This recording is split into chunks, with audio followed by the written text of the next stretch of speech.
Some days I think to myself, why can't I just be like other normal YouTubers and do videos in my apartment? Making sure there's no holes in that fence. Would hate to have a personal run-in with those dogs. Anyways, guys, Landers, California. Population about 380. There's not many people out here. And the reason why is because it's practically in the middle of nowhere or nothing. We're about maybe 15 minutes away from Yucca Valley, and just a desert town. And we're quickly gonna go to the location where one of my favorite bands of all time, Static X, Wayne Static. I'm gonna show you where he died. And it's still kind of trippy to even say that out loud, that Wayne Static is dead. I don't know about you guys, but my favorite music genre is rock and roll. Now, rock and roll, there's a lot of subgenres that fall under the rock and roll banner, in my personal opinion. And I pretty much like everything from softer rock to, I guess I would say, metal. And if I were to describe Static X, pretty much like an industrial hard rock band. Now, we're going to be talking about this man right here. This is Wayne Static. Definitely a very unusual look, to say the least.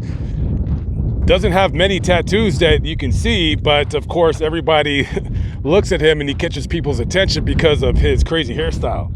Kind of had that Slim Jim character, the hair that would probably take like 30 minutes of hairspray to get that just to look right.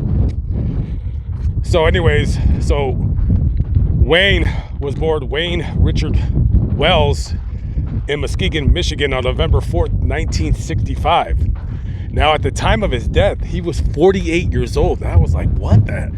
You know, when I first heard that he died, I was like, I can't believe this dude is 48 years old. But he was. And so this guy, after leaving school, he moved down to Chicago, and he would link up with a dude named Ken J, who was an original founding member of Static X. And they had a band down there called Deep Blue Dream. And I don't know if Billy Corgan from the Smashing Pumpkins, I can't say whether he was a part of that band, but they definitely did play a couple shows together. And then once Billy Corgan's band started gaining a footing in the local scene, he quickly went to go concentrate on that. So eventually, Wayne and Ken, they moved out to California, and they would later hook up with two other members, and then them together, they would form Static X. And their first album, which is they're going to be their best album. A lot of bands, you could easily say their first album is always going to be their best album because they spend most of their lives writing those songs. So Wisconsin Death Trip came out in 1999, and I first heard their song from listening to K-Rock when I was out in Los Angeles. And they would go on to come out with at least 4 or 5 albums. Personally, I think my favorite song by them is Bled for Days. Gotta say, that's probably my favorite song. Anyways, so Wayne was a self-admitted alcoholic, and he liked to dabble in prescription pills.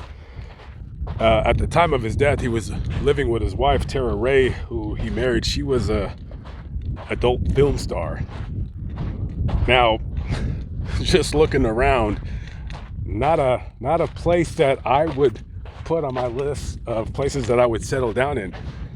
But I think the reason why he moved out here was because he was like an avid off-roader. He liked to ride off-road vehicles, whether it would be ATVs, dirt bikes, or such as that. And at the time of his death, because he had like left the band to focus on his own stuff for a while, they were supposed to tour with Power Man 5000 and Drowning Pool. in the ensuing months before or after he died. The tour dates, they were supposed to go on tour with those dudes. So on November 1st of 2014, according to his wife, he had crushed, I guess snorting, I don't know, but she said he crushed a 30 milligram pill of oxycodone, and he had been drinking that night. So they go to sleep. She woke up at around 3:30 that afternoon, and when she rolled over to nudge him, he was, in fact, at that time he was already dead. She would later call the paramedics. They would rush out here, and there was absolutely nothing. He had died sometime during the morning, and they did an autopsy report. And basically, he died of an accidental drug overdose, mixing Xanax with oxycodone and alcohol toxicity. I guess it was what you would call it, prescription drug toxicity. So it was, definitely an accident. And man, I would say I can't tell you a band that I have definitely listened to more while working out at the gym than Static X. Them, along with Deftones and Seven Dust and Spine Shank and Murder Dolls, those are the kinds of bands that I listen to, like whenever I decide I want to go to the gym for a little while. And Static X, man, really like that band a lot. I didn't get to see them live. It's probably because I'm not the biggest fan of live music, just because I don't like people. I don't like being around too many people. But when I hear stories like this, it makes me sad that, man, I didn't at least go one time to go see them perform. And Static X would come to Las Vegas quite a bit, and I would see them when they're coming to town. I just, none of my friends really like that kind of music. I felt like such a weirdo if I were to go by myself, but now I regret not being able to do so. So he's been dead now for well over 10 years. So Static X still performs. They perform with this singer who wears a mask, and he has his hair kind of like Wayne. I guess it's kind of like an ode to him or what have you. So I think next time, since I didn't get to see Wayne perform live, I'm guessing now when I run into those guys, I guess I might go to their concert. So here we are. So this is the location where Wayne Static died. Now, I'm gonna guess that nobody lives here currently right now.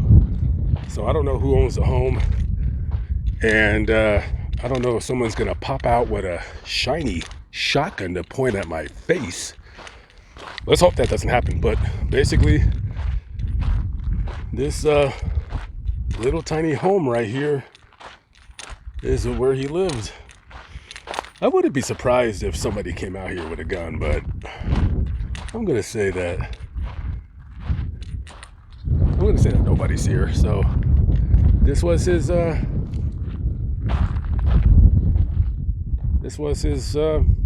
house. Very, very small house, and I believe I believe this might have been his little studio, his makeshift studio right here.